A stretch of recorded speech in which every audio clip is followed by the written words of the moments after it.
Good morning, everybody, and welcome to Sunday morning at the Marxist Library, virtual library.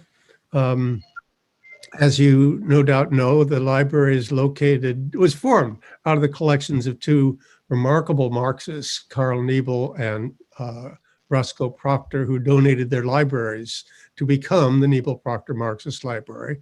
We're located physically on Telegraph Avenue in Oakland, about a mile south of the Cal campus. So when the pandemic is over, I hope people will visit us there. But right now, the library is closed. And the Institute for the Critical Study of Society was formed by the library to further the library's goals of keeping the works of Karl Marx alive and supporting the struggles for racial and gender equality and for socialism. And we have a number of volunteers who attend regularly. Some of us are members of specific parties and tendencies. Most of us are not. We don't follow any particular party line in our presentations, and we don't represent any particular point of view. I mean, we have in our group, we have Trotskyists, Maoists, Stalinists, Hegelians, anarchists, and people who are just interested in Marx. So we are a diverse group and like to keep it that way. But at the same time, we all respect each other and we respect the work of Karl Marx, and we believe that his work will remain as important for the class struggles of the future as they have been for the class struggles of the past. And we all take the words of Marx in the 11th thesis on Feuerbach very seriously. And that is, as you know, that the philosophers have only interpreted the world in various ways. The point, however, is to change it. And I know of no one no group who is better exemplifies this Marxian principle than our speakers today. Richard Becker, who I've known for many years, and Lillian House, who's I haven't known for more than 5 minutes now. So, but I'm sure looking forward to this talk. But Richard, I've known for about 30 years, I think, since my Long Beach days. So we did some work together in terms of organizing demonstrations. And also I've been very impressed by the work of Party for Socialism and Liberation, Workers' World, and Answer Coalition, in terms of being deeply involved in what's going on. And I also have appreciated the position that they take with reference to this, to the socialist countries. They've always been staunch anti-imperialists and staunch supporters of the socialist countries, China, Cuba, Vietnam and North Korea. So, and they have regular tours going to some of these countries. So I think they're very good. And and Richard has been very, they have regular programs over at their offices in San Francisco. So urge you all to follow that. And as a disclaimer, I did vote for Gloria La Riva, and just want to put that word out and hope you will too, although your vote is your own, and don't let anybody guilt trip you on the way you vote one way or the other. So with that, I will turn it over to Richard, who will introduce Lillian, I think. Richard, over to you. Thanks very much, Gene. Thanks for that introduction. And I would just mention before going on to introduce Lillian that Gloria is now she's on a flight from Denver to Houston, and Houston and Dallas will be the 40th city that she's spoken in the last 2 months. And I say this, that the tour has been unbelievable. Way, way more states than either Biden or Trump. They only go to a few. But Gloria's been all over the country in every region, 10 cities in the South. And it's very exciting. I think it's very, very interesting for us is that for the PSL, in half of those cities, we had no organized presence in 2016 to be able to organize events. And so there's been this, there is a remarkable growth in the interest of socialism and the socialist movement in the United States. And one of the cities where we've had really great growth is Denver. And the branch of the PSL that's existed in Denver, I think really for not more than 3 years, has grown a lot and has attracted many people and has played a key role in the anti-racist police terror movement in that area, in Denver and in Aurora, which is that sprawling suburb of Denver. Lillian can explain what happened, but I would just say that what's happening there now is part of what is happening around the country in many cities, where the police are coming back now, the state is coming back, and particularly in areas that have had movements, unprecedented movements, and trying to, and this is in a number of cities, and maybe more that we don't actually know about, but at least in Phoenix and Louisville and Columbia, South Carolina, and others, there's been what we've seen also in Denver and Aurora, and that is the state going after leaders of the movement, of this movement, with extreme charges. And I think that's, and Lillian will explain the charges against her and other leading members of the Party for Socialism and Liberation and others there. But this is you can see that this is a kind of attempt by this is an attempt by the state in different areas to suppress the movement through what is really, these extreme overcharging, extreme potential sentences and so forth. So the Denver PSL and the Denver movement was a very persistent movement and has been and continues to be over with demonstration after demonstration after demonstration. Particularly they're demanding justice for Elijah McClain, a young Black man who was brutally murdered by the police in Aurora. So there's a great importance, I think, to the case there.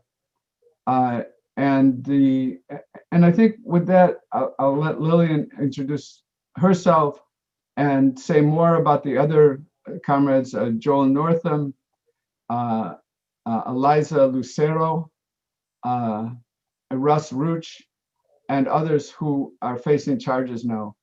But Lillian is the person facing the most severe charges of all. With that, I want to turn it over to Lillian and have her introduce herself and discuss, describe the struggle that's going on there. Thanks, Richard. Well, first, thank you so much for inviting me to speak here and at length with you all today. It's an honor to be in the virtual room with so many people with, decades of experience in this struggle. And yeah, my name is Lillian House. I'm a member of the Denver branch of the PSL. I'm in the local leadership here. And yeah, I was one of the arrested activists in the anti-police brutality movement here. And I wanted to, of course I'm here to talk about the repressive attack that we're under, but I really wanted to talk also about, how we got here and the incredible development that we've seen, like Richard said, in just 3 years since we've basically existed in Denver, we've developed to the point where we've, become a leading force in, this huge movement and attracted the wrath of, multiple district attorneys and area police forces, despite leading what are, certainly peaceful community-based protests. So, I've been with the PSL just about since it existed in Denver. When I joined, there were 2 other members. I had come to, socialist organizing. I'd first gotten involved in political activity back in, on the East Coast, where I'm from, attending, the Black Lives Matter protests that popped off. I was really starting to get active around 2013, 2014. And then, started getting interested in socialism when I started learning about the climate catastrophe that was, impending, that was coming upon us, and, looking critically at that and seeing that there were no solutions beyond, a real revolutionary reorganization of society. So I really started from this, joining of the environmentalism, and then the anti-racism, and the thing that connected them for me was system change. And so I ended up moving out here to Colorado and had, a bit of a journey searching for an organization that was serious about taking on the capitalist system. And it took me a little while. I ended up moving to Denver once I found the PSL. I was living in Colorado Springs, which is like a very reactionary area with a really limited movement. But when I found PSL, I was just immediately impressed that there was a group of people that were actually serious about doing the work to build for a revolution in the United States, just a belief that revolution could happen here, and a recognition that if we believe that, then we have a lot of work to do. And so from 2 members, in our first year, we got to around, I think, 12 members, just holding study groups and forums, and going to actions together, joining with other forces in the movement. And then, we started becoming a force that was calling larger actions. One of the more organized presences in Denver. Denver's kind of a strange area. There's not a developed left really here. I mean, it's a small community. There's not a lot of, really socialist or revolutionary forces on the ground. So PSL has been able to attract a lot of the young people who are interested in revolution, a lot of them through the Bernie Sanders campaign.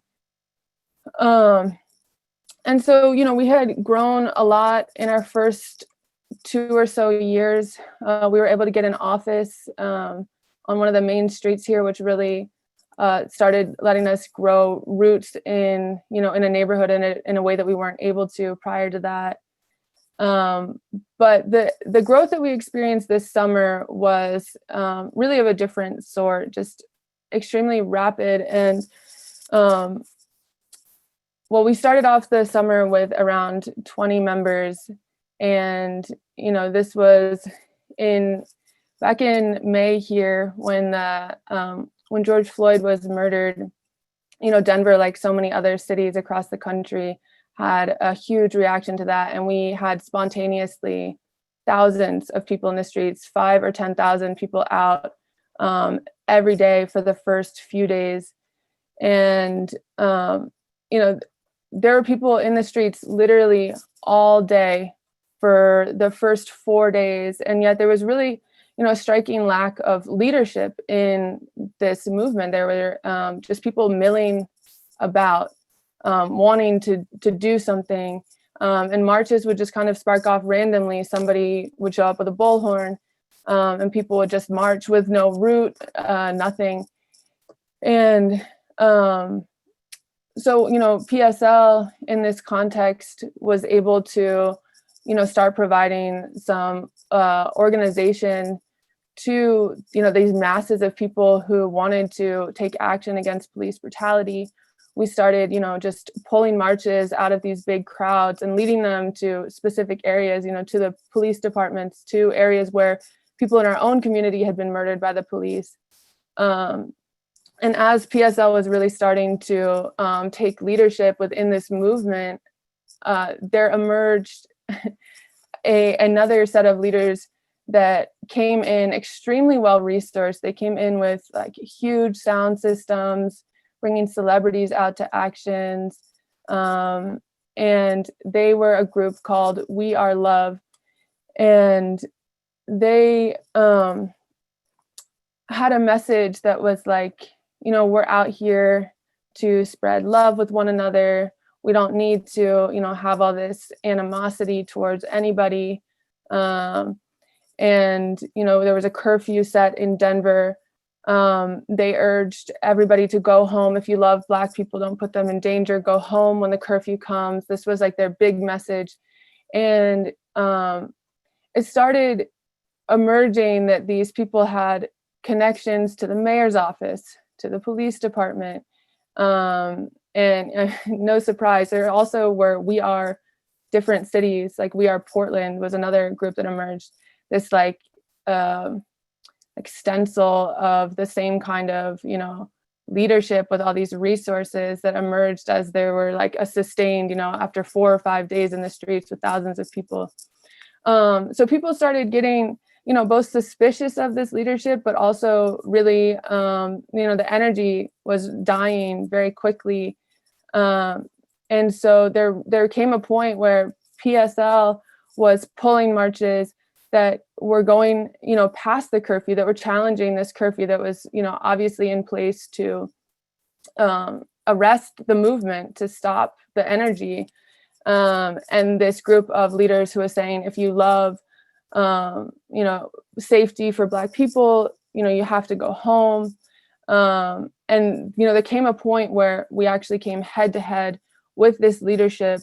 And, this was really significant because it was a difficult decision, whether to challenge another set of leaders, like whether to bring about, potentially like a split in this movement. But what we really saw was like this struggle was something that people really wanted to see happen. They were really dissatisfied with like this artificial leadership, this message that was, counter to what people really feel, which is that, if we want to stop the murder of Black people by the police, if we want to stop, the terrorism of police in our own community, then we have to fight. We're not here to just love each other. And so when we had this struggle for leadership, this was actually when PSL's position in the movement really rose to a different level. And people saw that we were a force that was fighting for, a real fighting movement. And so then, from that point throughout the summer, when PSL would call an action, people really paid attention. And, when we brought messaging to an action, people really were listening. And that was like crucial to what we were able to do this summer, just having that struggle play out for people to see. And, then having it later exposed that they were connected with the mayor's office, they were connected with the police department. It was like definitely a learning experience for the movement here, that laid the groundwork for, the really fighting movement that we had the rest of the summer. So, that was at the very beginnings of June. And, from there, we wanted to, in order to sustain the movement here, we really felt that there had to be demands that we were fighting for, and, real direction. And so we started to, look at the conduct of our local police forces and talk about, the murders that they've gotten away with.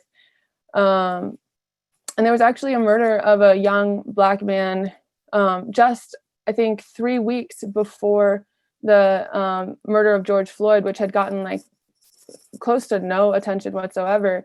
But now that there were all these thousands of people in the streets, we started, bringing up that the Denver police had shot and killed a young Black man who had simply been speeding. And his name is William DeBose, and he had, tried to outrun the police in his car, and then parked his car and got out and ran after he was being chased for speeding on the freeway. And the police shot him in the back multiple times and killed him in front of the mother of his children. And so, and the district attorney here had decided not to file any charges against the killers.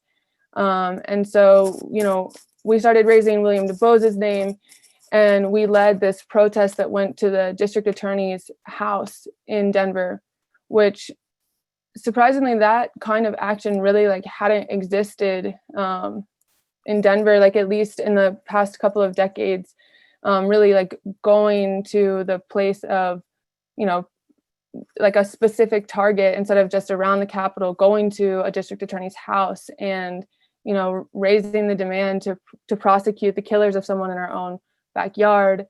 And this protest drew out, I think, like 2,500 people.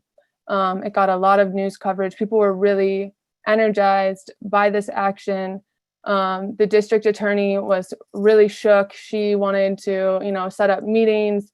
We found out later that she had been, you know, crying on the phone with all of these movement people trying to get a hold of the protest leaders. How can she make the protest stop? And so I think in that moment, the movement was really feeling its power. And this action was just really an incredible, like, tightening of what we were experiencing before that, which was just people in the streets kind of milling about.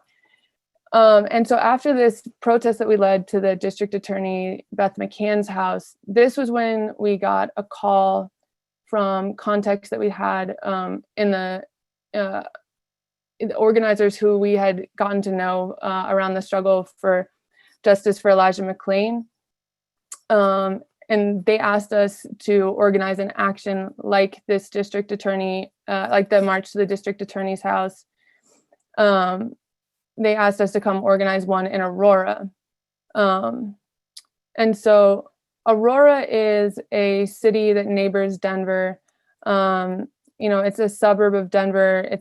Although it's like a very large city, but the way that it's set up is really sprawling. It looks like, you know, just one giant suburb. There's not really like a downtown where actions happen. There's not much of a movement there whatsoever.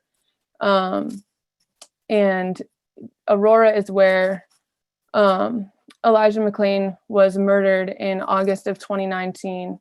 And so if you are unfamiliar with Elijah's case, Elijah was a 23-year-old Black man who was, you know, really this like easygoing, free spirit. He had been walking home from the convenience store where he went to get drinks for him and his cousin.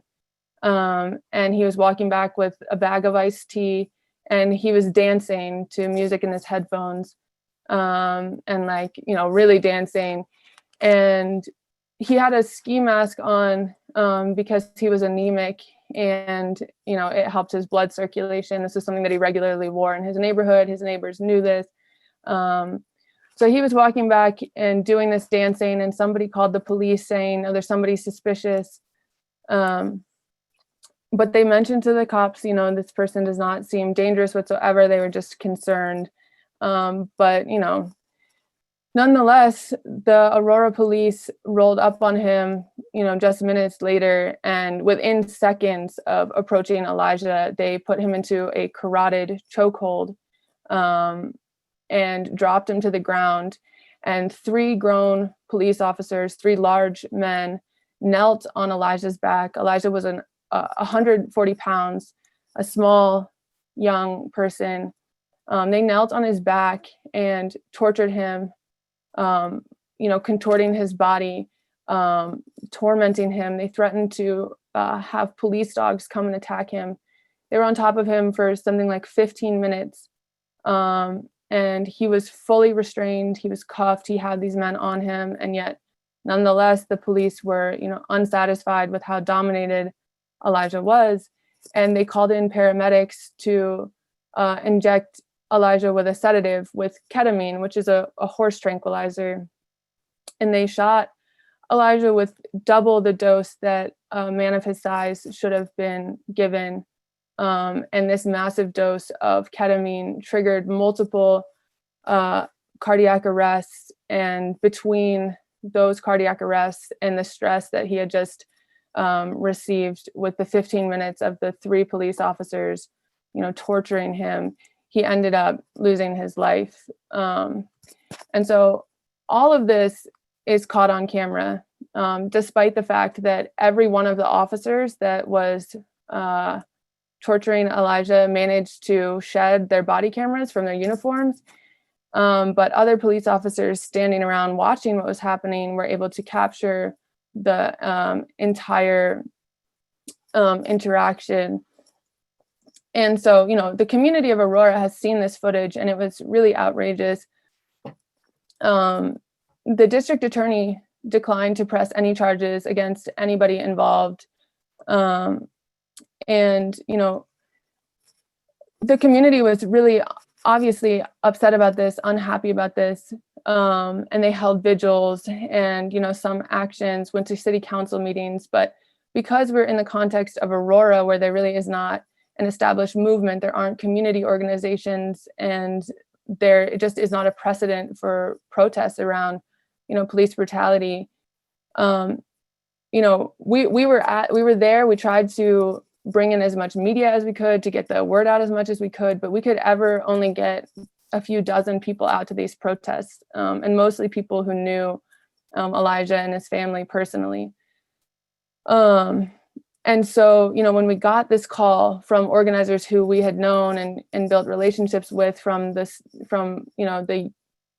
guess at this point it was like 10 months prior, when we tried to make action happen around Elijah's case, they called us, seeing what we were able to do in Denver and asking if we could do it in Aurora. We obviously took the invitation, and in the context of this mass uprising, that was sweeping the whole country against racism and against the police in particular, the energy was so high, and Elijah's case was so horrifying that it was like a spark. Thousands of people were suddenly talking about Elijah's case, and not actually much more than thousands, because it was not just in Denver and the Aurora area, it was nationally and internationally. And we called this action for June 27th. That was going to be a march for Elijah. And we had people saying that they were going to fly in from, across the country, and people donating, for the action from different countries.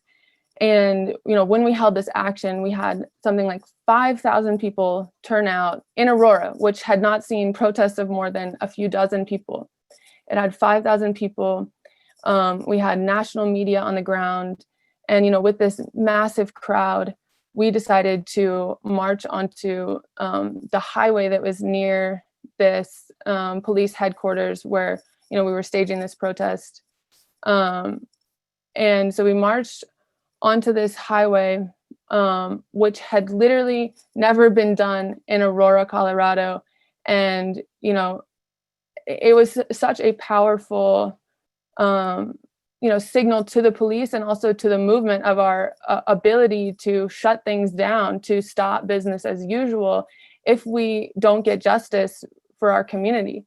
And I think that this was really frightening for the police, the combination of having all of a sudden this major spotlight on them, and also an organization that had brought the march, to this really powerful demonstration onto the highway. It was, very well organized. And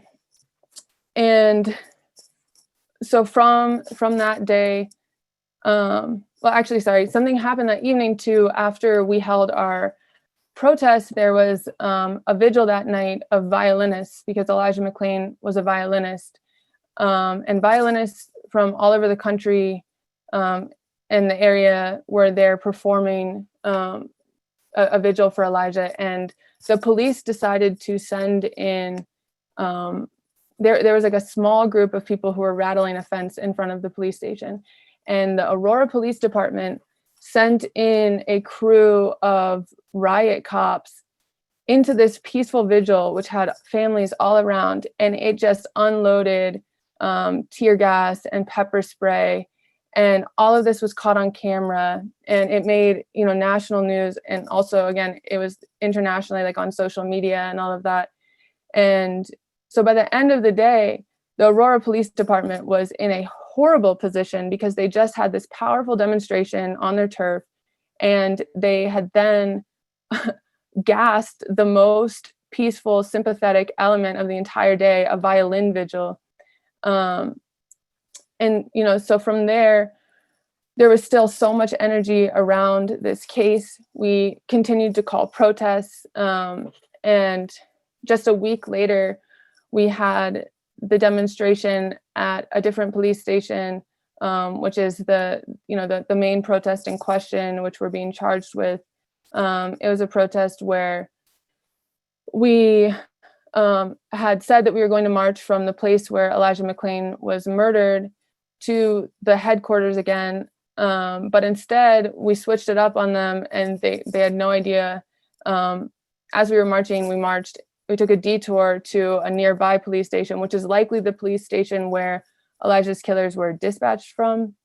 And we held a protest with the crowd all around this police station saying, like, we're not leaving until you fire Elijah's killers. And this was specifically an action targeted at the police chief, who had the power to fire Elijah's killers, and yet, had refused to take even this small action. And we wanted to see that one tangible thing happen that night. And so, there were, again, like 1,500 people at this action.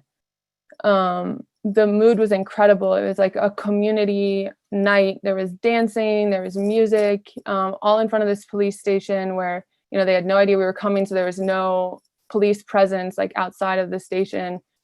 And, we were there until about 3 a.m, when they sent in a whole team of riot cops, about 100 riot cops and tanks, to violently repress the action, at which point, we decided to go home. And so, I'll get more into the charges later, but we are being charged with kidnapping police officers for holding a protest outside of their police station, because our messaging was that we're not going to go anywhere until you fire these officers. But in any case, there were no charges after that night. It was not until months later that we received any kind of notice that we were being charged with crimes from that action. And so from there, we led protest after protest that continued to, take forward this momentum, that continued to draw thousands of people, that put immense pressure on the police department and also the district attorney, who had failed to charge these police officers. Like, one of our chants that was throughout the whole action was about Dave Young, who is the district attorney. And so, yeah, throughout the summer, it was like every week or two, just mass actions. We had a car protest that took about 400 cars through the residential areas of Aurora with the messaging, like, this is all of our fight. This could happen to your children, because these police officers who killed Elijah McClain are still literally on our streets. They have not even removed them, from their positions. And the car protest was incredible because we had, photos and video of all of these people everywhere we went in the community, hearing this and being, in support, relating to this cause, understanding that this struggle was something that affected such a huge number of people. And I do think that really scared the police, that we were able to make this about more than just, like the left, more than just like the movement, but we threatened to really bring in the whole community who has an interest in getting justice from, this police department. I think, some other things that play into why we received such repression. On July 19th, there was in the context of this huge uprising around Elijah's case, there was a rally organized in support of the police. It was like National Law Enforcement Appreciation Day rally to love the police. And, we brought the movement there, and we had a protest where we came in and we just had a noise demo. People brought pots and pans, and we just absolutely shut down this pro-police celebration, saying we're not celebrating, police who kill in our community, who will not fire murderers that are on tape, in their forces.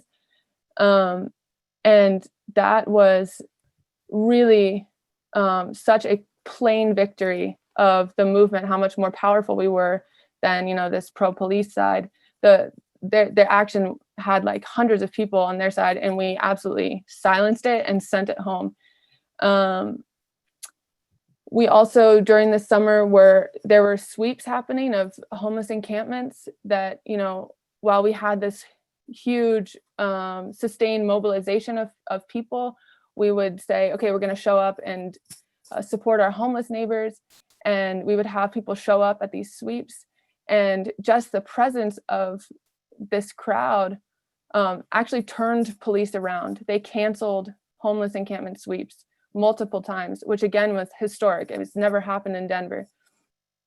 And, we continued to have actions around Elijah's case. On July 25th, we had another mass march for Elijah, which actually was attacked by a white supremacist terrorist who came in a Jeep and attempted to run over our protest on the highway. And, the police had supposedly blocked off the highway, and yet this one car got through and came tearing at our protest. It was literally only stopped because there was a man in a truck who saw him coming, who drove his truck directly in front of this Jeep to slow him down, which gave us moments to get out of the way. But so the district attorney who is charging us with, there are two district attorneys who are charging us. That district attorney declined to charge the Jeep with any charges, despite, again, that this is all caught on camera. And so, we were also calling attention to this district attorney's, misconduct and criminality for his failure to charge the Jeep driver for what was clearly attempted murder. And then finally, on August 30th, we had a march that went down this historic street that goes through Denver and Aurora, really uniting. The messaging of the protest was uniting all of the families in Denver and Aurora, uniting both communities against police violence and racism. And we had brought out a number of families in the area who had had their loved ones taken by the police. And this was a mass march down this historic street that crosses Denver and Aurora. And so, once again, this is from the end of May to the end of August, this sustained movement that continued to draw out thousands of people and had, real scrutiny, was bringing real scrutiny to our local police departments and the specific crimes that they had committed, and that really showed no signs of stopping.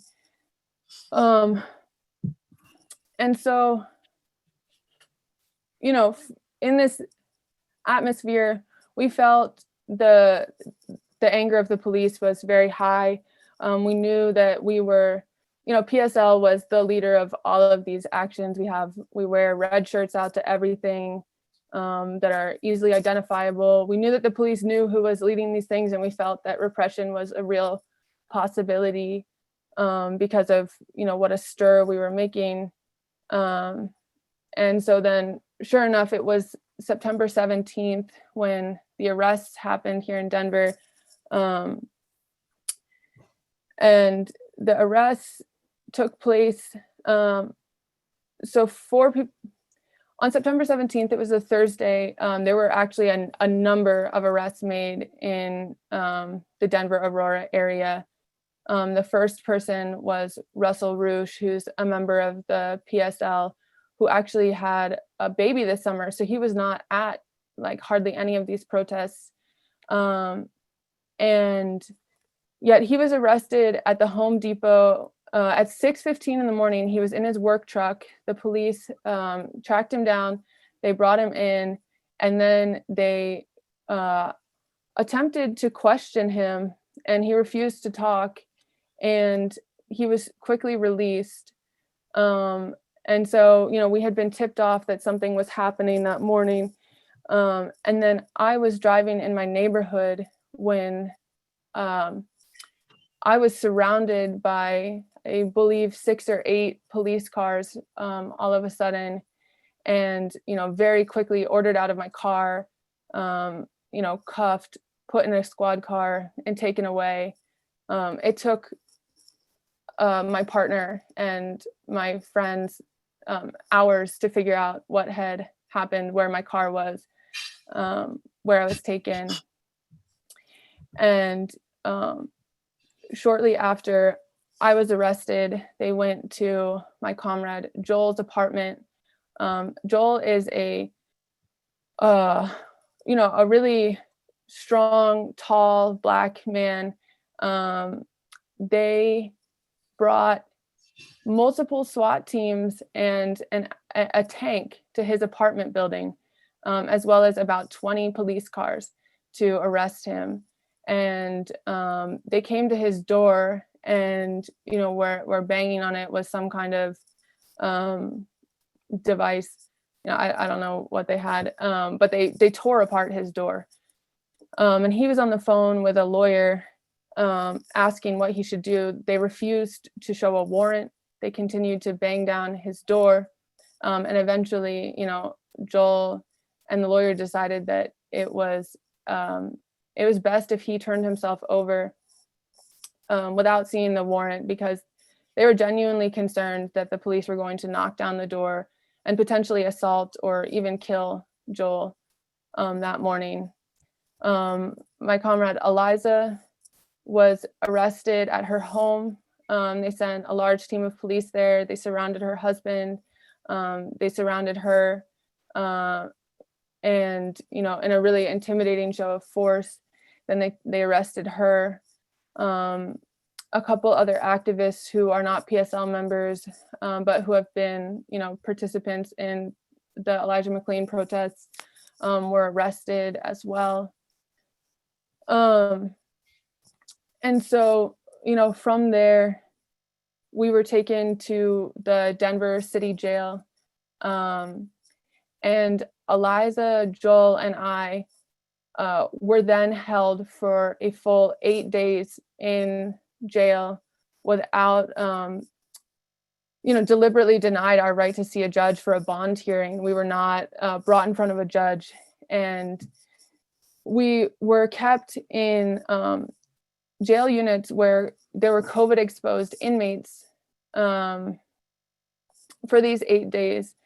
And, on top of this, the way that the jails are dealing with the coronavirus is to institute these really extreme lockdowns.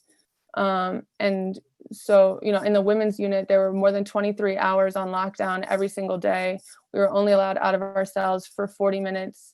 In those 40 minutes, we were attempting to reach our family to figure out what was going on with our case, why we were being held for so many days.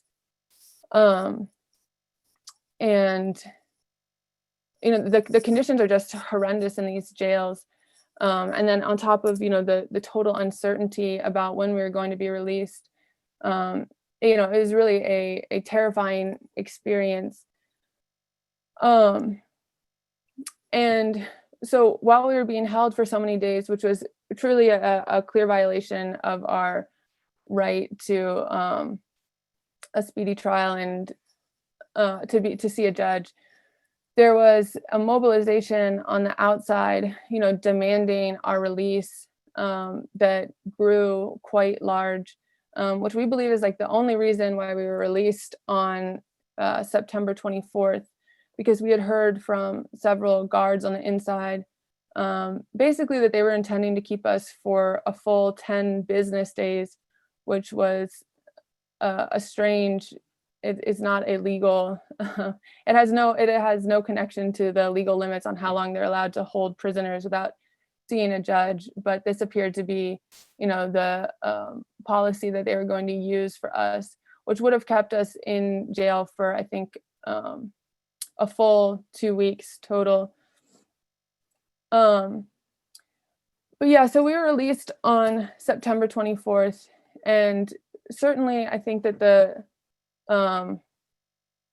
that this experience was intended to scare us out of, being in the streets, out of continuing to provide leadership to the movement. The three of us were high-profile leaders of every one of these actions. And, this is obviously a clear attempt at intimidating the movement as well, between the really public and sensational arrests to the extended period which they held us for. It was obviously an attempt to strike fear into the movement. But when we came out, we saw that our branch, in the meantime, while we were inside, had mobilized and had, leadership who we had recruited throughout the summer. They were stepping up into the roles that were needed. They were charging forward. The movement had really failed or had refused to be intimidated. The PSL had organized a mobilization 2 days following our arrest that brought out, I believe, over 1,000 people in Denver that marched to the jail. And when we got out, we held a rally shortly after, basically declaring that this attack was not going to silence us. But so once we were released from jail was actually the first time that we were made aware of the charges that were being brought against us. And so I'm being charged with 24 crimes. 12 of them are felonies. Joel is being charged with 23 crimes, very similar list of charges. Elijah is also being charged with several felonies and misdemeanors. And there are a few other activists who are in a less visible or that, less of a leadership role, who are charged with misdemeanors and a few felonies as well.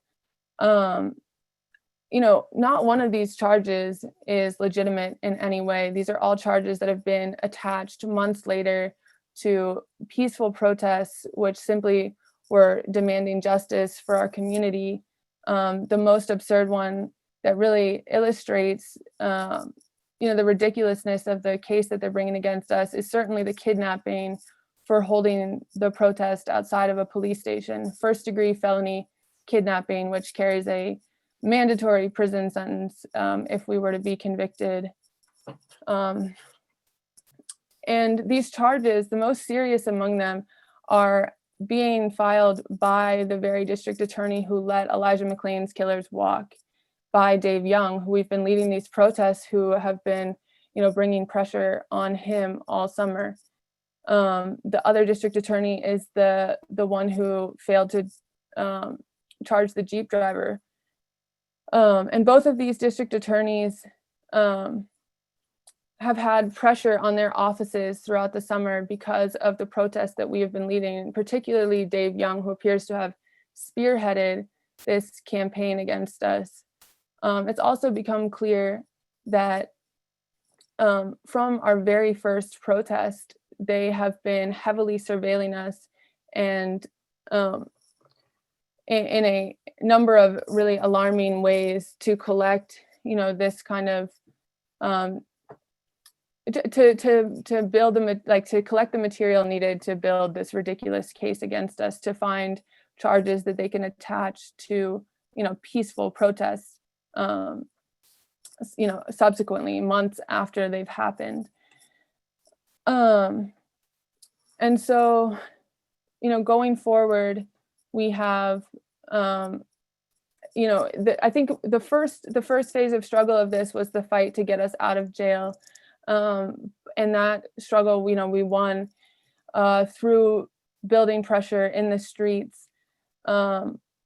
And now we're entering the phase of the trial, which is a much longer fight to ensure that we are able to defeat this attack, this repressive attack that's clearly intended to crush this movement through, sheer terror and manipulation of the law. And the implications of this are really pretty tremendous. Like Richard was getting at, this is this attack, this repressive attack in Denver is part of a much larger pattern nationally that's been led by the White House and by governors and different, police departments all over the country that has been aiming to put down the movement that we've seen throughout this summer against police brutality, which has really shaken, the seats of power in this country, that threatens to really challenge racism. And I think we all here understand that if you really challenge and demand an end to racism in the United States, where you're going to end up is challenging the system itself, because they really are inseparable. And so I think that the movement that we've seen this summer is potentially, one of the greatest movements against police brutality in, US history. And we can't allow this movement, which has been mobilizing, millions of young people, possibly for the first time, to be crushed through this repression. And, it's so important that we respond the way that they have in Denver, by continuing to mobilize, by standing behind, the people who are facing charges, and saying that, we will not be silenced, and we'll stand together and continue to fight until this attack is defeated. But I also think that, beyond just crushing the movement here, what we're really looking at is, if successful, what this attack will do is strike a blow against the democratic rights, which are really essential to all movements for justice. What we have is people in power leveraging their power to go after the very activists who have been, legally, peacefully challenging their criminality. And, what it does is reduce First Amendment speech to, only the speech which does not discomfort those who are in positions of authority.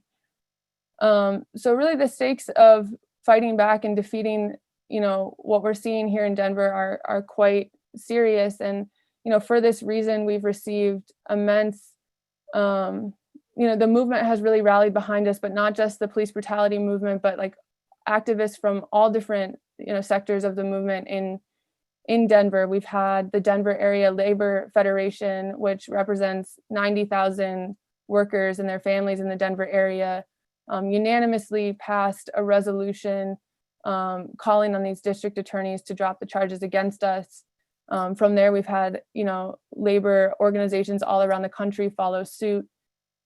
And we've received, national and international statements of solidarity, demanding that these charges be dropped, recognizing that this is really an attack that has implications for all organizers.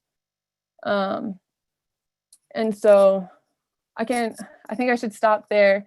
I would like to mention that, if you want to, support this struggle, that I know all of you have, your networks and your, I'm sure a lot of you are people in labor.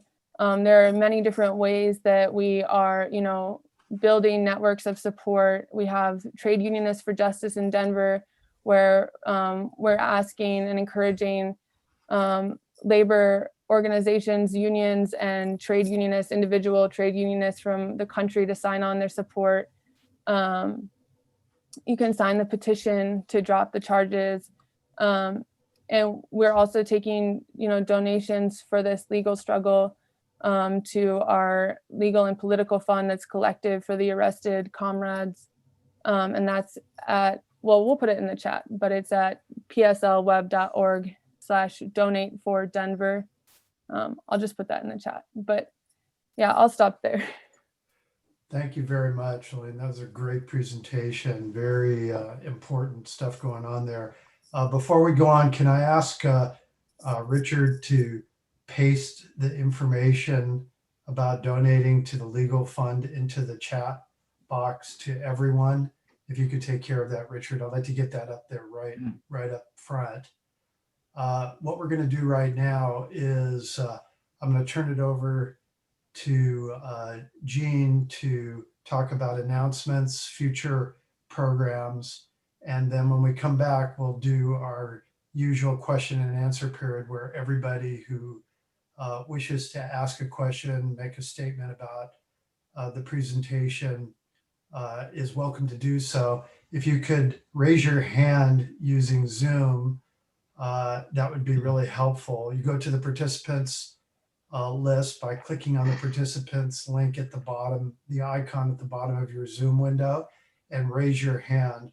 We'll be calling people in order based on when you raise your hand. So with that, I'm going to turn it over to excuse me, Alan. Jean. Yeah. Could I just say a little about? Oh yeah, absolutely. Go ahead, Richard. Go ahead. Yeah, I just wanted to say that, you know, I've seen trumped up charges before. We've all, I think everybody here has. Yeah, but I've never seen trumped up charges like this. I have never seen this before. I mean, the idea, as Lillian pointed out, the most serious charge, kidnapping. I mean, think about that. Here's a peaceful demonstration outside a police station, and the poor police, all they have are pistols and long guns and tasers and tanks, but they're trapped inside by a peaceful demonstration. I mean, the absurdity of this is really almost beyond description. But having said that, that's the absurdity. This is an extremely serious case. It's obvious from both the number and the severity, the severe character of the charges, and the way that the operation was carried out, the arrests were carried out. It was a very complex operation to arrest people in all these different areas, and the way in which the arrests were carried out, and the multiple charges against the defendants and the severity of the charges shows us, and I think this is what's really critical, that the state is serious about this, that it's highly unlikely that the charges will quickly be dropped, despite the fact that I think more than 16,000 people have now signed the solidarity statement that you can go and sign onto. But it's a case that we have to wage a big struggle, and it may be many months, it probably will be many months before the trials actually take place. We have some pro bono legal assistance, but it will not cover all the legal costs are going to be very high in this. And this is a critical case. This is a critical case for the entire movement. Thank you. Definitely. Okay, if you could paste the information into the chat window, that would be great. Jean, why don't you take over, make your announcements? Okay. Well, wow. Thank you, Lillian. This was very good, and I hope you're doing okay. I mean, I just think of spending the rest of your life in prison over a bogus charge like this, and I hope you don't become another Mumia. I hope all goes well, and we'll make one quick announcement that while she was speaking, I did log into the website that Richard posted there and donated $100 on my own behalf, and also signed as for identification as the president of our local East Bay chapter of Veterans for Peace. So we really want to support you on this, and thank you so much for all the work you're doing. And thank you. With that, let me make some announcements about our future meetings. First of all, let's see, let me get my other glasses on. Sometimes I complain about all the woes of old age, but then I realize the alternative is even worse. So I rejoice in those things. But next week we have our friend and comrade Wadia Halabi coming from Boston, or zooming in from Boston. He's going to talk about the fall of the Soviet Union, new insights into the sequence of events, starting with the victory of the Russian Revolution on November 7, 1917, and the implications for Marxists today. And I think that's very relevant Wadi is a member of the Center for Marxist Education in Cambridge, also a member of the Communist Party's commission, and has been to China numerous times. And so I'm looking forward to his talk, which is next week.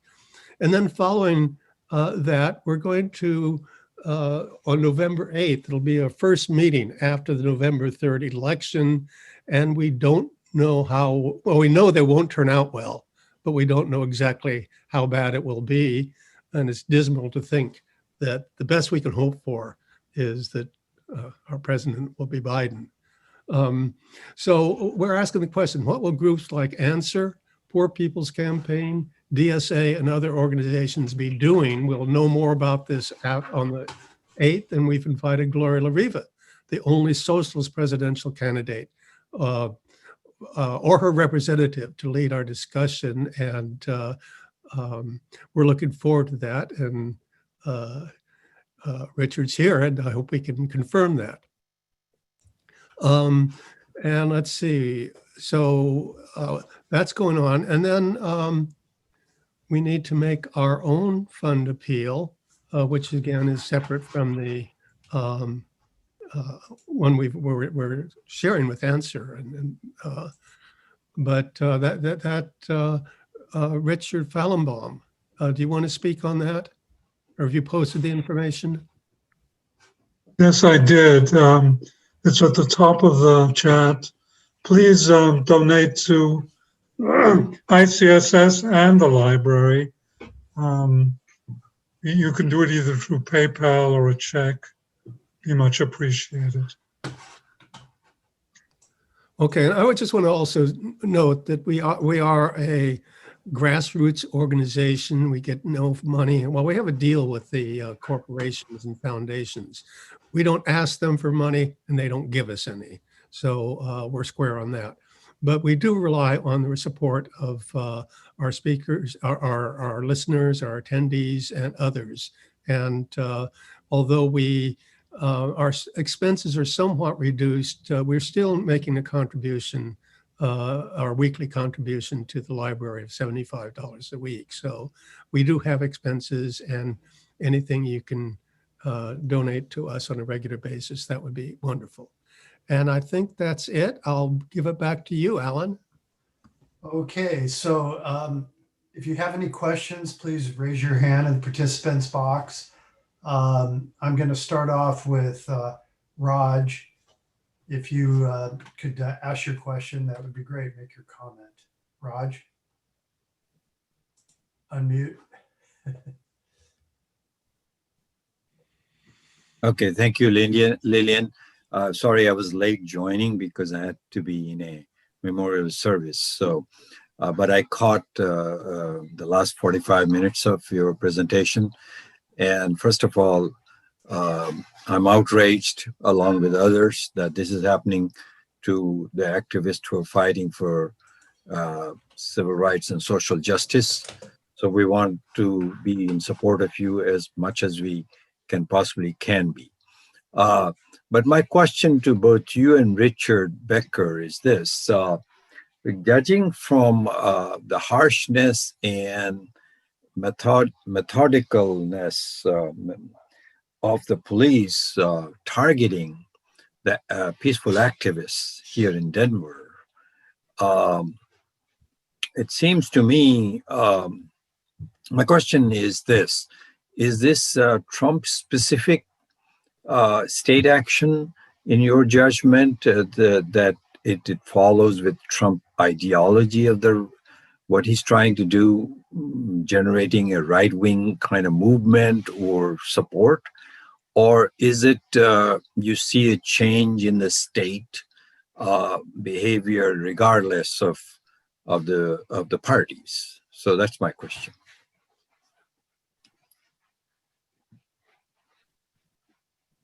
Should I go ahead and answer now? Yeah. Go ahead, Lily. Yeah. I mean, that's a really good question. I think it's kind of impossible for us to know if there was coordination, with the federal government. I think undeniably, like the climate that we're in, where, we're seeing this kind of response all over the country. to the movement, you know, plays a part in why they felt that this was the approach that they were going to take. But I do think that this appears to be really rooted in the local context. I mean, there's a lot of coordination among the different local police departments. I mean, that was clear just in, I don't think I mentioned, but there were multiple police departments involved in the arrests in that raid on September 17th. There definitely appeared to be coordination between the sheriff's departments as far as refusing to transfer us in order to see a judge. There's definitely been coordination between the area district attorneys in filing these charges.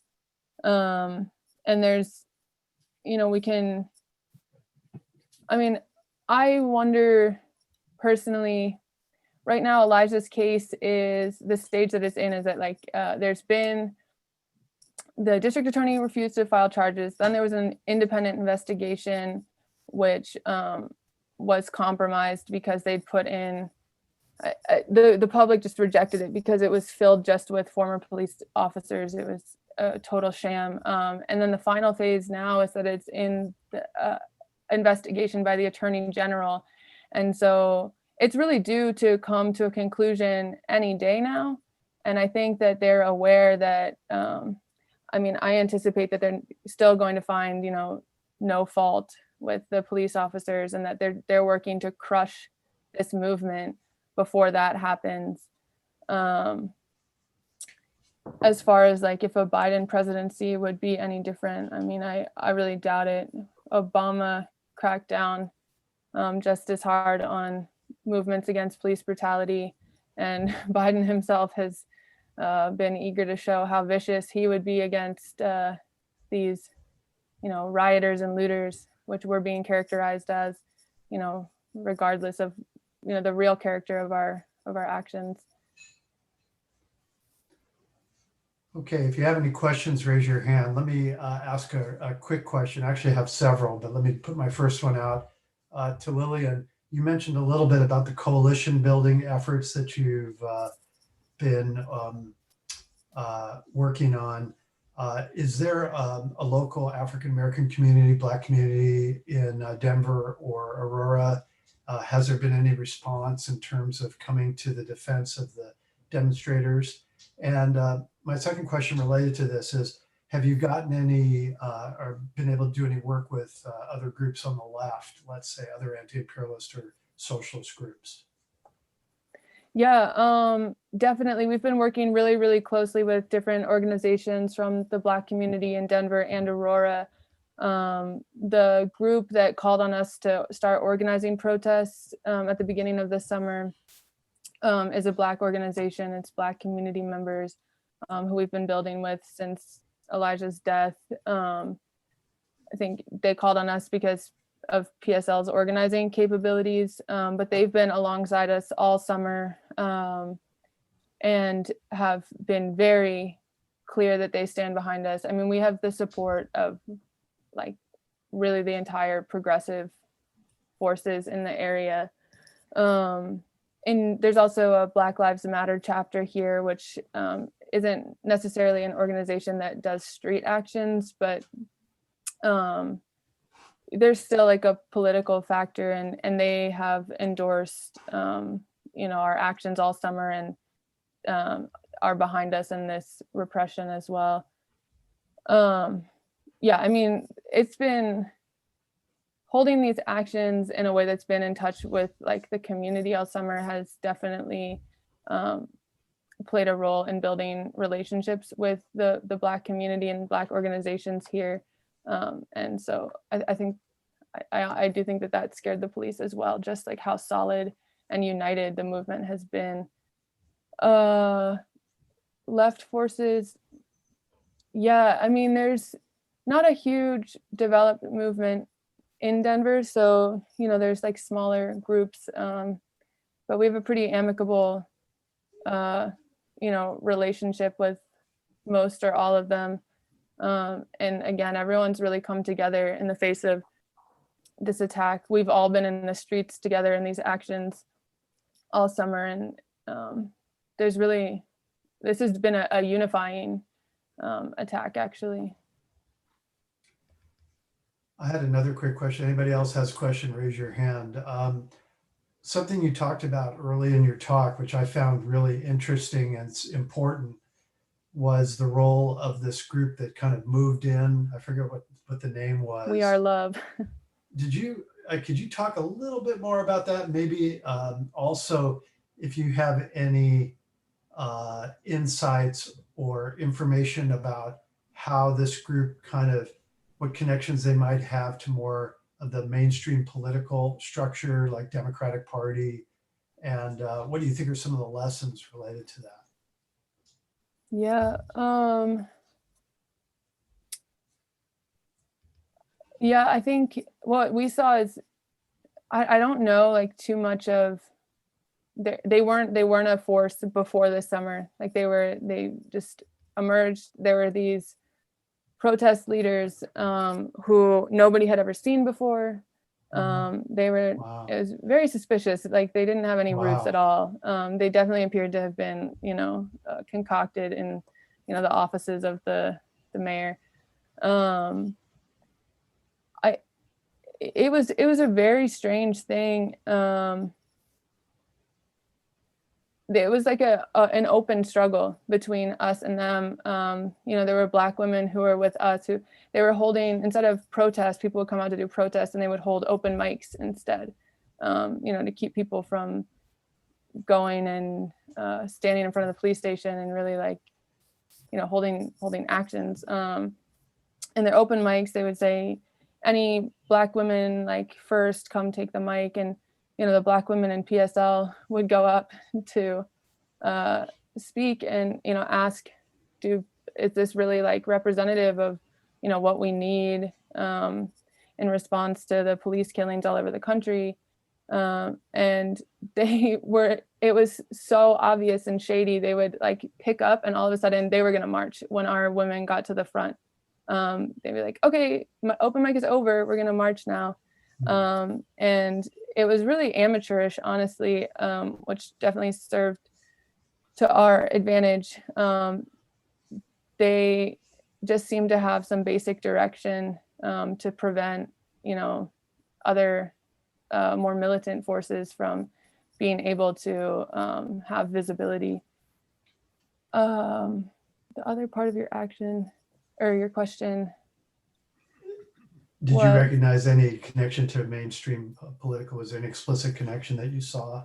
I don't think that there was involvement from the local Democrats here necessarily. I mean, the mayor's a Democrat, but it was interesting. They were very attractive to the politicians who wanted to get up on the mic and pay lip service to Black Lives Matter publicly in front of the movement. And they certainly liked the message, go home before the curfews and all of that. But what's been really amazing is that as we have taken the movement in a different direction, and that's been so popular with the entire organic movement, that these politicians have actually had to move much further left this summer because we've made it so popular to actually fight and to struggle. And especially the young Democratic leadership are now, much more about radical politics, and they're now, it's popular. It's in their interest to stand behind us and to issue statements in solidarity with the PSL arrested organizers. We really have even the support of the local Democratic establishment. Has there been any involvement or presence on the right, from the right, coming to rallies or disruption? Yes, some. It hasn't been too big of an issue. I mean, the Jeep trying to run us over was a problem. You mean run you over in cars, or? Yeah, there was the protest on the highway where we had a Jeep Yeah, driver yeah. attempt to run us over. That was a right winger. I mean, we've had interactions with them, but I think what's made it possible for them to, or for us to continue like maintaining control and keep them from becoming a big problem is that we have such a big community presence at this protest, that at these protests, that like it's just unanimously when these people show up, the crowd kind of removes these elements on their own. That's great. Okay, so we're going to go to Jean. You have a question, comment? Go ahead, Jean. Yeah, and thank you again. And I would like to clarify that when I said the best we could hope for would be Biden, which is a dismal thing, I hope people understood I was not speaking for the Institute in any sense. Some people have clarified that, and again, anything I say usually reflects my own views. But I did want to ask a question both for Lillian and Richard. And for background, I just want to say that it has to do with another socialist organization, DSA. And I've been a member of DSA, a dues-paying member since it was founded. And not that I agree with their positions, but I had a discussion with Dorothy Healy, who was Southern California chair of the Communist Party back in the 1930s and in the McCarthy period. And she was a tough old bird. And I had a discussion with her about the Democratic Party and so forth. And my position was, I didn't want to have anything to do with the Democratic Party because they're a bunch of scumbags. And she pointed out, you're not there looking for a date, or you're not there for the social context. You're there because that's where the power is. And if you want power, that's where you have to be. Not that I necessarily agreed with her, but on the basis of that, every now and then DSA would ask me for dues and I would send some. But I never really felt too much in tune with them until they supported Bernie, and I supported Bernie. And then in the aftermath of the Trump election, everybody who really opposed Trump and was opposed to, and heard about Bernie, they all joined DSA because that was the most visible democratic socialist organization. So they flocked into that, but they didn't know what they were doing. They didn't have a clue, actually, in my view, about what they were doing. And I was concerned. I think DSA is a bundle of contradictions. There's some people who are doing they do a lot of the right things. But on the other hand, I can't agree with them on a number of others. But I've also heard that a number of DSA people have moved, particularly in the Bay Area, I think, have moved over into PSL and are supporting PSL much more and to join Answer. And I just wonder if you could talk about the connections between those socialists and people in PSL and Answer who to have a more Leninist approach. So that's my question. Yeah, I mean, I guess there's a lot to say on that. Well, on our local level, I think some of the things that, DSA has a larger numerically membership than us, but they're really not as much of a force locally. And I think the fact that we are this type of Leninist organization that's independent of, the Democratic Party plays a large role in why we are able to play such an outsized role in the political scene here, despite, being a somewhat small force. We're all united in our, convictions, like we join based on a shared, political program. And we, all of our members are active members. And we all act as a unit. So this entire summer, our entire membership has been part of building these actions and bringing this independent political message to the movement, which I think has been really attractive, now that we've had this platform to bring a really fighting revolutionary message. That's what has drawn such a, I don't know, so much power to what PSL calls and what PSL says. And the DSA, we have a very friendly relationship with them. They've been at our actions. But I don't know, I guess yeah.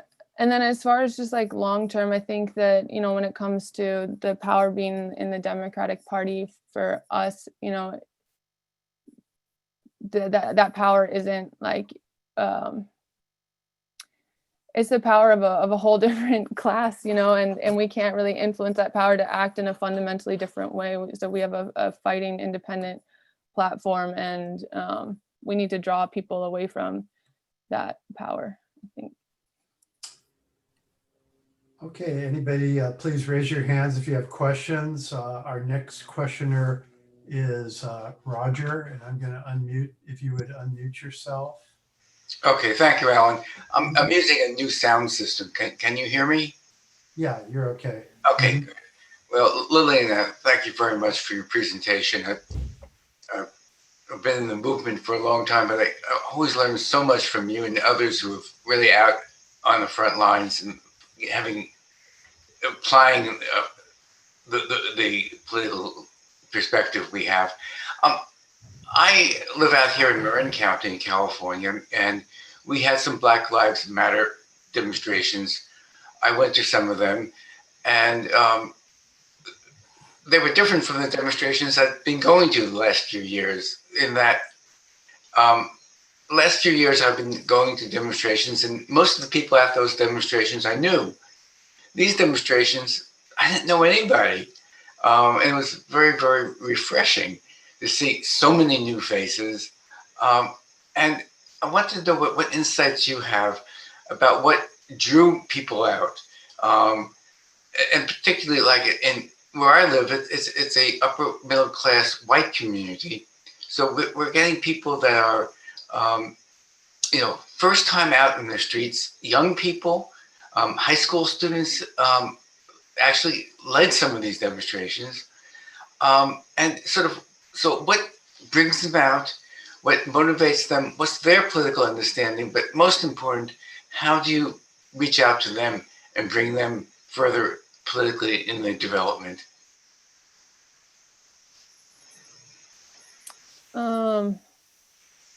Yeah, I mean, that's always an interesting question. Like, the US is constantly racist on an everyday basis. Why do so many people turn out all at once over any one incident? I mean, I guess the only thing I can say to that is the fact that, you know, those 9 minutes that George Floyd was, you know, slowly killed, that everybody saw, were really disturbing, on just like viscerally disturbing. And then I think also seeing masses of people turn out in Minnesota, and then turning out in other cities, and just seeing the power of the people coming out, I think encourages more people to do that, like in their town too. And it's really contagious. I think the best thing that we can do as organizers in that context is, like, if we can make demonstrations or a movement out of that, like, spontaneous energy, and then like really communicate that, you know, when we're together in the streets, that we do have power, and, you know, when it's organized and channeled in a specific direction, that it's like, it's really incredible. And like, you know, because we know the police are really powerful, like everyone knows that, and it's terrifying. But to be part of a movement then where you can actually like feel the power of the people, I think that's transformative. I know it was for me, like, you know, going to the first BLM protest in New York City, really like changed me to want to be a fighter, like an organizer. And, you know, for us, we always bring our, you know, fighting class analysis to these movements however we can, you know, when we're not leading it through literature, through our chants, things like that, but when we're leading it, you know, with our messaging, so that, you know, people are getting a clearer understanding of our system and why we're in the position that we're in and what the path forward is if we're really going to defeat it. And I think that that helps to, advance the movement. And a lot of young people are really drawn to that messaging. When young people start grasping that there's like a solution and there's a way to fight for it, and there's people who are fighting for it, and they're badass and they're making moves. We've had just huge numbers of people attracted to our organization, like hundreds of applications this summer from mostly really young people. I think the optimism of seeing people fighting back and knowing what we have to do is really like our mission. Can I add something? Yeah, go ahead. Yeah, that's, the New York Times they published something back in, I think it was late June or early July, and they did this list of all these places that had demonstrations after George Floyd. And I completely agree with what Lillian said. This is when the ruling class, when the state goes too far. And just the combination of the brutality and the nonchalance of Chauvin. There was something about that it was just that one step too far for people. So at the end of June, they published a list of the cities and towns where they knew demonstrations had happened, where they had reports. And I actually counted them. They were like 4-point type. There were over 3,000. I think there were really over 5,000. I think it was many more. This is a thing that we never have known about in the various movements. We've never actually known the scope of the movement. I think that was true about Vietnam. I don't think we had any, I don't think there's ever been an accurate accounting for how many cities and towns and campuses had protests at that time.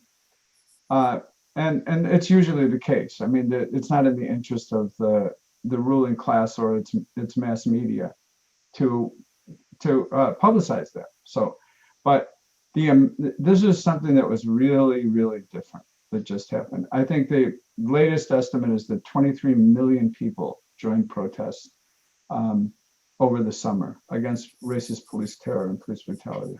That's an amazing number. That's enough people to make a revolution, actually. But there was a demonstration.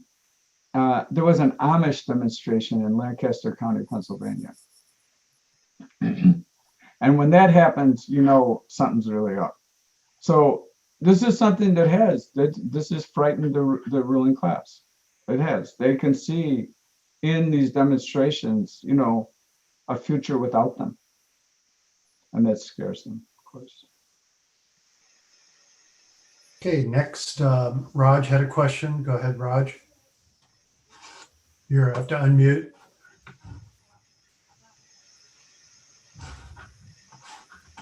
Okay, thank you, Alan, and thank you, Richard and Lillian. Now, my own, I was Lillian's age of thereabouts in Chicago when the movement against Vietnam War was climaxing. And I was part of that for 3 years, and Chicago police was pretty brutal, as you know, at that time. But this is something different. So it is the kind of charges they're bringing and so forth. So it's clearly the authorities somewhere are more scared of it than even then. They were brutal, but they were not doing this kind of thing. Or maybe they were doing, at least not in my experience. So what seems to me now, and these 23 million people that Richard mentioned participating in this, seems to me this is a class struggle. And it's coming on the incident of brutality. But here is the case of both racism and classism coming together. And a lot of people who are participating are obviously not communist and obviously not Black. So therefore, what is in bringing all these people out, which is what has happened in the last 40 years. And I don't know if what I'm saying is true, but it seems like it is becoming clear that at least for the lower half of the population, if not 2/3, life is becoming less secure, harder, and the future looks dark. And they've come to understand it. Some of them are deflected towards Trump-like figure and that kind of movement. And this is more dangerous for the ruling class because this is coming from the left. So I want both of you, Lillian and Richard, to address this a little bit and talk about it. Thank you. Yeah, it's funny, we we forgot to mention, I think another factor in why there was such a, why George Floyd's killing sparked such a mass movement was that it came in the middle of, the coronavirus, where people were being exposed to just the corruption of our government and just how little they care for the people. So, people are experiencing that so intimately in their daily lives. And they also were out of work. A lot of people were out of work and were able to come into the streets, which I think is a really encouraging thing to know that, if people didn't have to work, they would love to be in the streets more. But yeah, I agree certainly that this is that what we're seeing is a repression on behalf of the state as a whole, like that Denver is just part of that because the movement has really been challenging the very foundations of this system by taking on racism. But I feel like maybe Richard, you could speak to this more.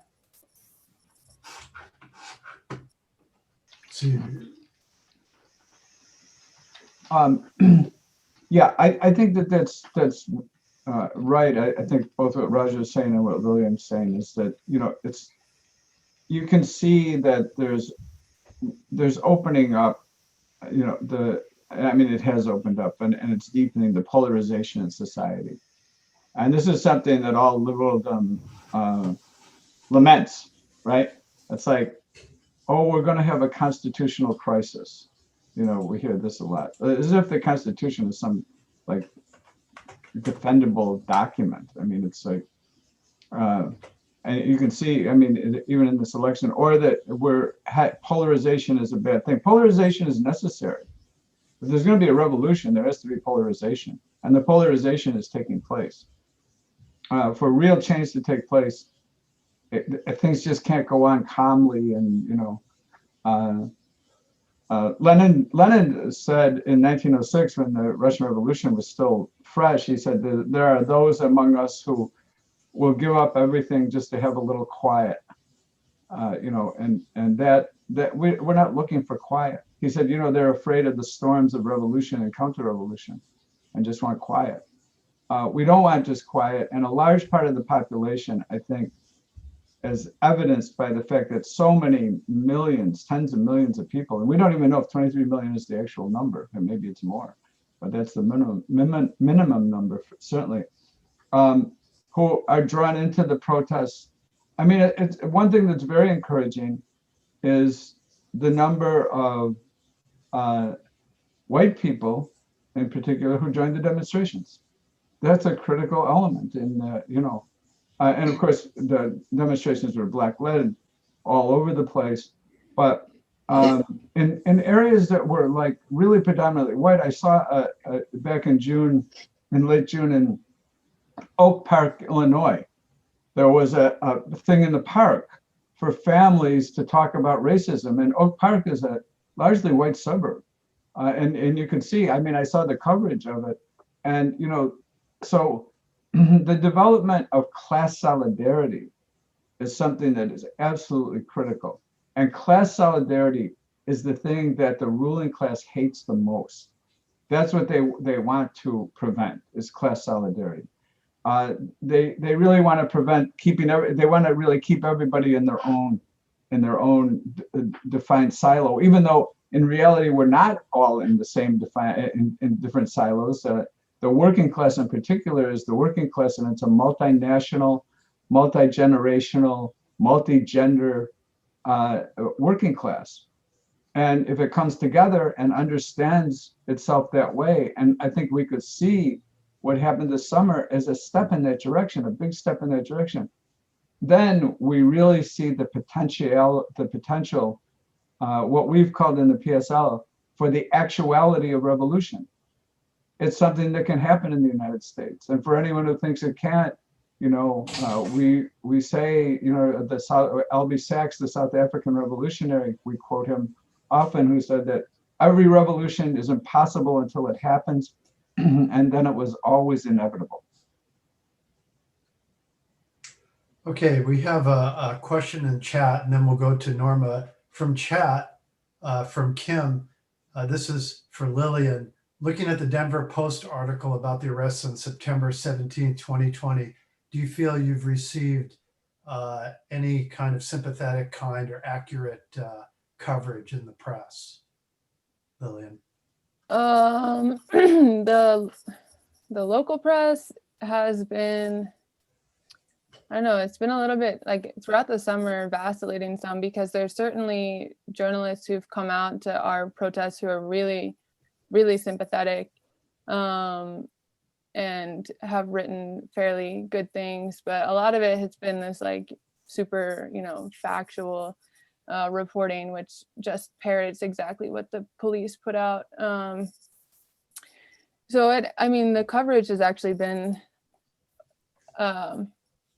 surprisingly light, I would say, is like the main thing that I've been struck by, like since, you know, the arrests, like just not very much coverage from mainstream media at all. But no, it hasn't been very impressive since the arrest. In the summer, it's been a little bit better. Can I comment on that too? Yeah, go ahead, Richard. You know, I'm from Rochester, New York originally. I live in San Francisco and have for a long time, but I was active and an organizer in Rochester. And Rochester is a very large Black community. It's a very poor city, and it's been a center of, another center of real, of persistent mass mobilization. And it was very interesting. And I was saying to somebody, okay, here's the latest report from Rochester, and it says, 11 arrested last night, 3 police officers injured. And that's the coverage. And what the coverage is from the Rochester Police Department's press releases. And finally, someone said, hey, wait a second, this is the Rochester, you're just regurgitating the Rochester Police Department's press releases. What about how many of the protesters were injured? I mean, usually the injuries to police, and they'll go to the hospital for that, really amount to what are often referred to as boo-boos. You know, like they strained their finger from, you know, shooting so many paintballs at people, you know, but they go for anything, as if, and the plastic bottles, someone threw plastic bottles. These are like super armored characters. They, you know, they look like RoboCops, and a plastic bottle has been thrown at them by somebody. And I think often the plastic bottles are thrown by provocateurs, because they're obviously not going to do anything, but they become the pretext for then the police attacking. But that's a whole other thing. It's like how the media covers and how they really, you know, it's the same way as the national media being the regurgitators of the Pentagon, what the Pentagon puts out. And locally, it's so we have to fight that. And finally, people did fight it in Rochester and said, we want you to tell us how many protesters were injured. And so they had the local media had to start doing that. Norma, if you could unmute. You are. Okay. Can you go ahead? Yes. Norma? Yeah. Yes.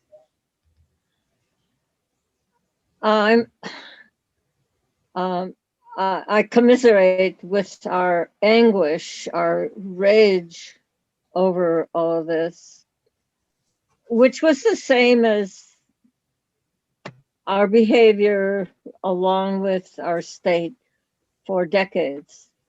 The rage and fury, and we always knew that the accounting was a lie, was insufficient, was not telling the stories of what was actually going on. When you have so many people out on the streets, you know that there's so many people uncounted and so many demonstrations uncounted by the establishment.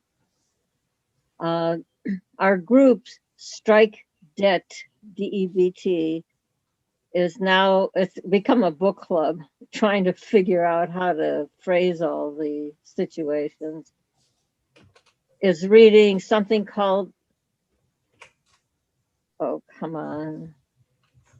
What's these senior things? Revenge Capitalism.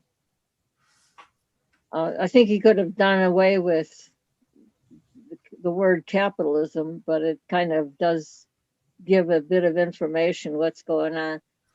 The system, our owners have always been in rebellion against us. They've been in resistance against us. They know we're no joke. They've had evidence of it for millennia. We've been rising for millennia. And the system, our owners have had to put us down forever and to be aware that we're going to rise again. So they've built prisons and they've built police and they've built militaries and they've built all kinds of structures by which we're contained. I mean, even grocery stores, instead of us being able to provide for each other, the whole way of life is compartmentalized in a way that our owners can control it all and can be sure that we never have enough food, we never have enough social relaxation and togetherness, we never have enough building strength among us, we never have the opportunity to take control of our lives for our benefit, to stop working. Well, you know, they've created a working class. We're people, we're not workers. And being compartmentalized in that way denies us our humanity. And it's been very carefully constructed that that's who we are, even extracting these materials from Marx and Lenin and all of them good guys. Our owners have been on the defensive against us for forever. We are controlled by the horrors that they put out, as evidenced by this event and endless events which are going to continue to occur as we resist. We don't have any choice but to resist. I mean, we have resistance or death. So it's called revenge capitalism. I think no explanation should go on any further by anybody until they've at least looked at this book to see how we are so abused by this system that makes sure that they make every effort to control us, including, you know, I'm a candidate for school board and have been 5 other times, because school is a basic way of controlling us. They get us early, they get us practically right out of the womb and condition us, indoctrinate us to fit in to their system. Thank you, Norma.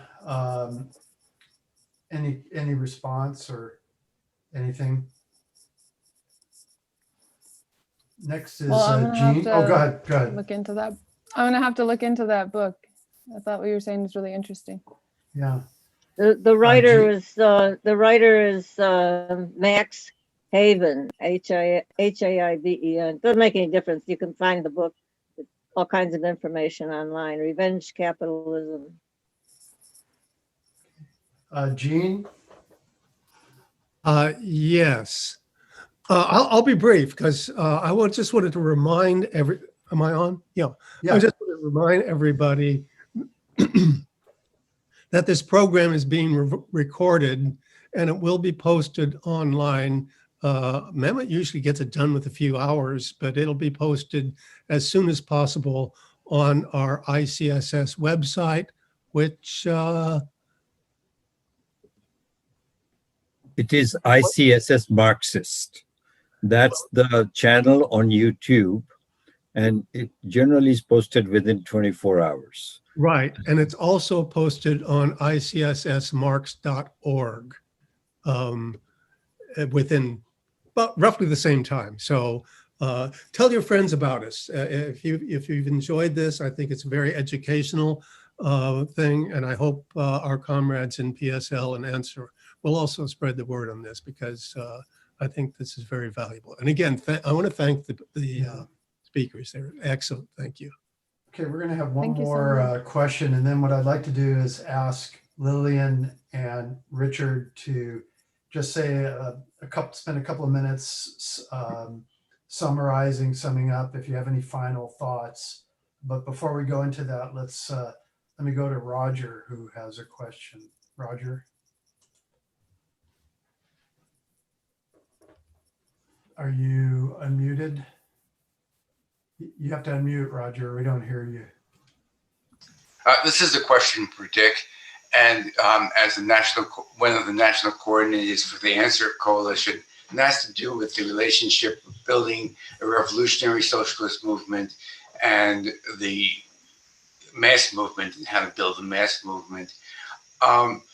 When Answer began, at least this is my understanding, it was a fairly broad coalition, but I think in more recent years, the membership of Answer has become truncated, and now Answer, I think, at least appears to be largely a PSL organization. That's not a criticism, that's just a observation. And when I hear Lillian, I'm hearing you speak about calling demonstrations in the name of PSL rather than an Answer. And I'm interested in knowing the relationship right now, and particularly the thinking of PSL about the future of Answer. Is that a coalition that is going to move forward, or is PSL more going to do things directly as PSL in the name of PSL?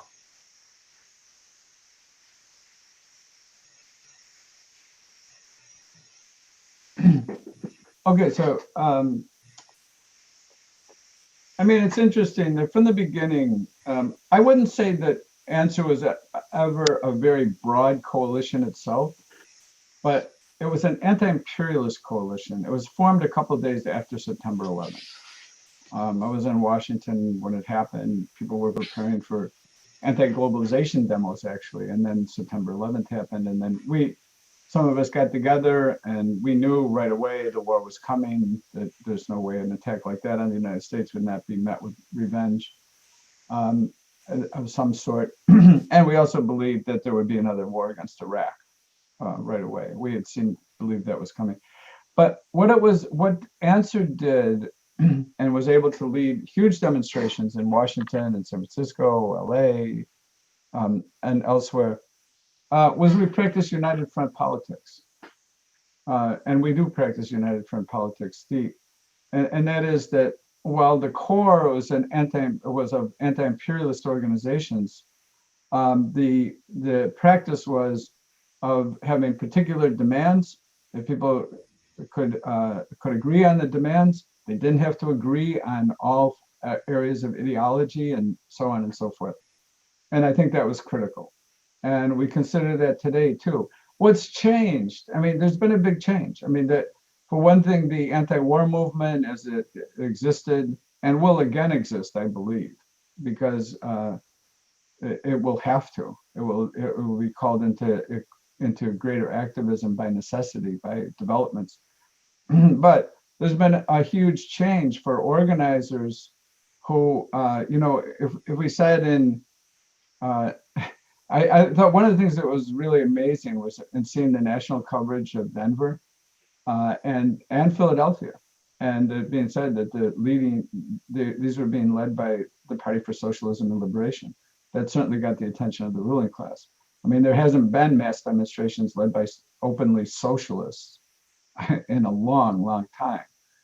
So there were a lot of socialists who were involved in organizing before, but now something has changed. And I'm not giving a complete answer to your question, Roger, but some aspects of it. The big change was really the 2016 election, I think, and the Sanders campaign. Of the applications that we get to join the PSL, many, many, many of them say almost exactly the same thing. And it said, I got involved. You asked the question, how'd you get involved? I got involved in the Bernie Sanders campaign in 2016, and then realized I needed to find out what socialism actually was. So I started reading Marx and Engels and Lenin, and they name other people, and realized, oh, that's what it means to be a socialist. I'm a socialist. I'm not a social democrat. I want to be an actual socialist. This is something repeated over and over and over again. So it's changed. This shift is a really significant shift that's taken place. So now in 2020, you can have mass demonstrations openly led by socialists. And for, I think, everyone who's a socialist, we want to say, yeah, that's where we want to go. When we as socialists and communists were part of, we're in the Answer Coalition, and we felt compelled to build as broad a possible opposition to these criminal wars against Iraq, Afghanistan, et cetera, Yemen, the Palestinians all over the place. And you're inside the center of world imperialism. We felt that we are compelled to organize as broad solidarity as possible. And at that, back in those times, saying it's a socialist coalition, even though most of the people in it were socialists, that wasn't a smart thing to do, and it didn't fit the needs of the time. Now it's a different time. I know that doesn't fully answer the question, but I'm going to stop. Okay, Lillian, I'd like to give you the last word, your main speaker. If you have any summary comments or any last thoughts about that have come up about what you've been talking about today, please go ahead. Well, I just want to thank you all for inviting me to speak. And, I speak on behalf of all of us who are facing these charges, that, your support, inviting us to be represented here and speak to you about what's going on in Denver. It's really meaningful. It's really meaningful. What we're facing it is terrifying, but we've felt just completely that there's so much support around us, and that people all over this country are interested in what's happening here, are interested in standing with us and doing what they can to support the struggle. And that really plays a huge role in, giving us the courage that we need to continue fighting. And I do think that, it's going to be a fight, but I do think we're going to beat this, and that when we do, the movement will emerge stronger and a lot clearer on, where the lines are drawn here, what the sides are. And that's going to be a really important lesson for us going forward. So thank you very much. Terrific. Thank you for coming. And everybody, what we're going to do now is we're going to turn off our recording and open up anybody who wants to jump in for group discussion.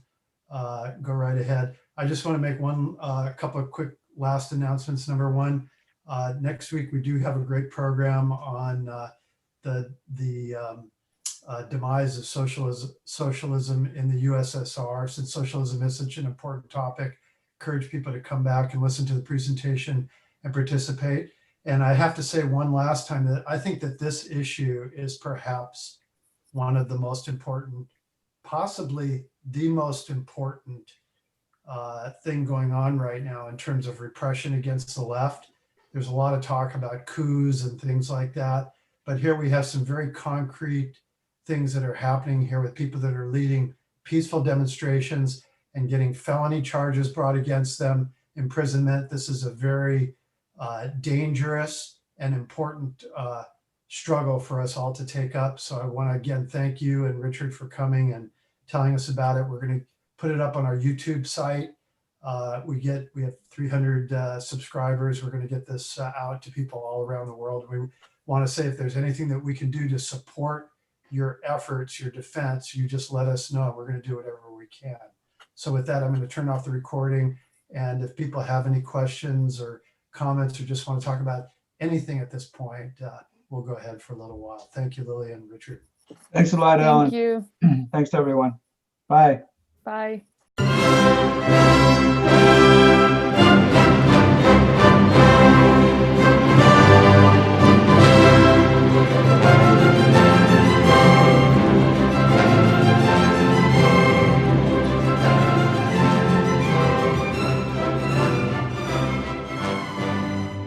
Institute for the Critical Study of Society at the Nebo Proctor Marxist Library receives no corporate funding, nor do we have any paid staff. We rely on the support of working class folks that share our commitment to the socialist legacy of Karl Marx. We continue to need funds to meet necessary expenses. Since we can no longer pass the hat at our in-person forums, please send contributions to our treasurer, either online via PayPal or by check. The PayPal ID is ICSS Sunday, SUNDAY, at yahoo.com, and the name is Richard Fallenbaum. And checks may be made out to Richard Fallenbaum and sent to him at 1225 Nielsen Street, Berkeley, California, 94706. Fallenbaum is spelled Fallenbaum. To donate directly to the Marxist Library, send a check to the Nebo Proctor Marxist Library at 6501 Telegraph Avenue, Oakland, California, 94609, or directly or donate online at www.paypal.me/npml. For information, write to npml at marxistlibr.org, and the website is marxistlibr.org.